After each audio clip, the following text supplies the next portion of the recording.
Welcome to this podcast on New India Abroad. I am Lalit Jha from Washington, D.C. With me today is Kimberly Guilfoyle, a senior advisor to former US President Donald Trump and the National Finance Chairman. As you are today a powerful force behind President Trump's support for major candidates running for office in the midterm election this November, can you please describe to us your role in the effort as well as the candidates you are personally backing in these elections? Yes, absolutely. So it has been my pleasure and honor to serve the president over the past 5 years and working in capacity as senior advisor to the president and also his national finance chairman. He has just been such a driving force in American politics and quite frankly, internationally. And I continue to support the president, work for the MAGA Again super PAC and go across the country campaigning for all the America First candidates that the president supports. We do a large number of rallies and outreach because although the president is no longer in office, he continues to serve the people admirably and in a very aggressive, full-throttled way because he's never going to abandon them. And of course, we've seen the juxtaposition of what was going on in the robust, Trump economy and under his presidency and what we believe to be just an abject failure of leadership, energy, and ideas, and abysmal economic failure under the Biden-Harris administration. So we really feel that we are at a crucial point in the United States. Really, time is of the essence, and we are answering the call every single day to fight for this country. We believe America, is worth it. It's such a rich, diverse country with a lot of wonderful American first patriots out there fighting to live their American dream and really trying to restore this country to greatness. We hope in the midterm elections that we'll be very successful in taking back the House and in addition, being able to gain the majority in the Senate. So we are now past the primary state and we're on a dead heat run for the general elections in so many of these states across the country. And yes, there are some fantastic America First patriots that the president has endorsed. He has an unbelievable endorsement record. It's never been seen before in American political history. And he continues to have his candidates winning by large amounts, across these different counties and states in the country. So, and there's several of them that I think are fantastic. In particular, there's one candidate down here in Florida, Don Jr., myself, the president and the family moved to Florida after the election. And there's a fantastic candidate, Corey Mills, a great military veteran and an incredible American entrepreneur that is running in the Florida 7 area and in the Orlando area that we are strongly supporting.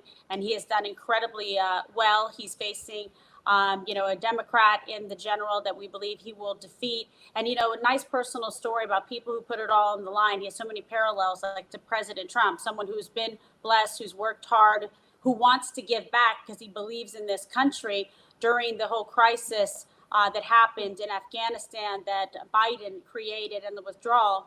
Corey actually put it all on the line. He went on his own dime and used his plane to be able to fly to Afghanistan and rescued 13 Americans that had been abandoned there. That's the type of valor and courage and leadership that we want as a fierce fighter in the United States Congress, supporting the president's ideology and America First platform. Other candidates you think stands out? So absolutely, yes. So we have some great candidates running as well in Florida. We have Anna Paulina Luna, who I went down and did a great rally for in Pinellas, and she won in a very contested race where she had death threats, all kinds of things. And again, she's a military veteran and a wonderful person, a great friend. She's a true fighter, and I think she's going to be AOC's worst nightmare in Congress. So we really like her a lot. She's a total standout and will be a star like we've seen with Marjorie Taylor Greene and Lauren Boebert and Matt Gaetz, who have been strong supporters of the president's agenda. You have been personally supporting so many candidates who would be winning these elections in November. But the next question is, and people are generally asking this question, do you plan to run for office? Oh, it's very sweet. I get asked that a lot because I give speeches all across the country, and I feel it's such a great way to serve Right now, my whole focus is hoping and praying to God that the president will seek re-election and, in my opinion, win for a third time the office of the presidency. And that's why I'm fighting so hard to be able to get the right people in Congress and in the United States Senate so that we have a situation that is set up for tremendous success for the president to retake the Oval Office in the United States presidency. And just a couple things, you never rule it out. I've always been in public service, working as a prosecutor, and I care a lot about giving back. I've worked like my mother did as a special education teacher too, so I always look for the opportunities to serve. But right now in my heart, I believe this is the best way for me to give back, is to fight for the American people and fight for these candidates and fight for President Trump. Some other candidates that I think are really great on the U.S. Senate side, I really like Blake Masters, an incredible entrepreneur, great tech background, very successful, supported by Peter Thiel. I think he'll be a very good, strong, smart fighter, and especially against tech bias and Silicon Valley and what they do to try to censor people and their First Amendment rights in this country, like we saw with the president being censored and banned on Twitter. It's so un-American. It's got to be stopped. And he's got the intelligence and the courage to get that done. And so we're looking forward to him winning the Arizona Senate seat. Another candidate that I think is fantastic and has a really compelling American story and background is J.D. Vance. And he hopefully will be the next U.S. Senator in the great state of Ohio. And, he's a best-selling author, also someone who has served the country, and just really a compelling background living the American dream. He's a personal friend of Don Jr.'s and mine, as well as Blake Masters is, and we're looking forward to him being very successful there. I also, a personal friend is Dr. Mehmet Oz, in a very tough race in the Pennsylvania Senate against Fetterman, who is somebody who recently had some serious health issues with a stroke, a question as to whether or not he's going to be medically fit to serve, refusing to debate Dr. Oz. And, Dr. Oz also someone who's been very successful but lived the American dream. These are people like President Trump who have worked hard and then want to give back because they feel that they've been incredibly blessed. And that is the type of strong, smart leadership that we want in Congress and we want in the Senate. Not people just looking to go join and clog up the swamp, but people that want to drain it and really put best practices and American exceptionalism, ethics, and morality back in politics and in DC. So, all those candidates across the board are really fantastic. Personally, I also love Harriet Hageman, who recently defeated Liz Cheney in her primary in Wyoming, and we believe she will go on in Congress to be able to win and represent that state. It was a huge upset. Liz Cheney's been very biased, terrible against the president. The president endorsed Harriet Hageman.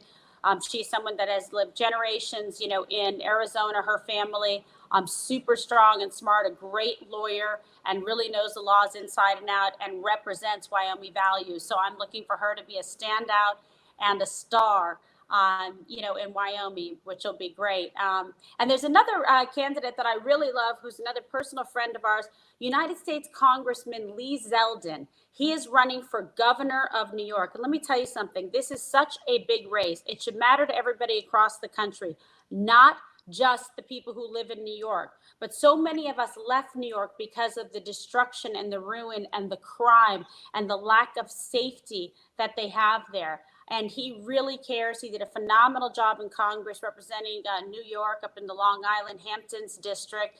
And he's putting it all on the line to be governor. And it's been such a failure, what we've seen, the lack of leadership and morality and ethics in the governor's office in New York. And Lee will restore that. I know his wife, Diane, very well. She's fantastic. They have two beautiful daughters. He has an exceptionally strong running mate in Allison Esposito, who is a decorated NYPD veteran who will help him clean up New York and make it safe and great again. We got to make New York great again. It's such a focal point for the rest of the world, whether it's financial markets, et cetera, internationally. We don't want New York to become like California, and it's well on its way. So we need to step in with strong leadership. So we're campaigning very strong for him. We had over 600 people show up, in fact, in Long Island for an event that Don Jr. and I spoke at, and the former police commissioner, Ray Kelly, was there. It was just a fantastic event. And I just love that people are willing to put it all on the line and get in there and fight for the candidates that they believe in. President Trump, you know it personally, that is very popular among Indian Americans. Yes. He had a big rally in Houston with Indian Prime Minister. Then he went to Ahmedabad again, and a lot of hundreds and thousands of Indian Americans came out in support, attended his rallies. Now, tell me, what is your message to the 4 million plus Indian Americans who have been supporting President Trump during these Yeah, I years? just want to tell them from the bottom of my heart, God bless you and your families. You are wonderful people, incredible traditions and cultures, strong family bonds, great values that we hold dear in the conservative party, where you put your family first, that you want to work hard, you want to be able to then, when you've been blessed, give back and contribute. And that's what we saw. And I was proud to launch Indian Americans for Trump, a very strong coalition with my great friend and great leader in the Indian American community, Al Mason, who did so much to make this movement so strong across the country and recognize and appreciate the voices of Indian Americans. They were incredibly generous with their time and their money contributions to support the president. And I have to tell you, the relationship is one of the finest I have seen with PM Modi and President Trump, a genuine respect and affection for one another. And I'll tell you, when he was in that stadium, it was some of the loudest applause I've ever heard, in my life. And that's another thing I would love. And I pledge and promise to the Indian American community in this country and abroad that we will work very hard to make sure President Trump gets back in office and really continue and bless and flourish and nourish the relationship that we have with Indian Americans in this country. And we're so proud to have so much support for President Trump, from the Indian American community. So God bless them all. Thank you so much. Thanks for your time. Any other thing you'd like to say or any closing remarks? Yes, well, thank you. And we look forward to continuing this relationship and love to do more interviews with you to be able to do outreach to the Indian American community. Great people. Thank you so much. Thanks a lot. Thank you. This was Kimberly Guilfoyle speaking to Lalit K. Jha. Stay tuned for more conversation on New India Abroad.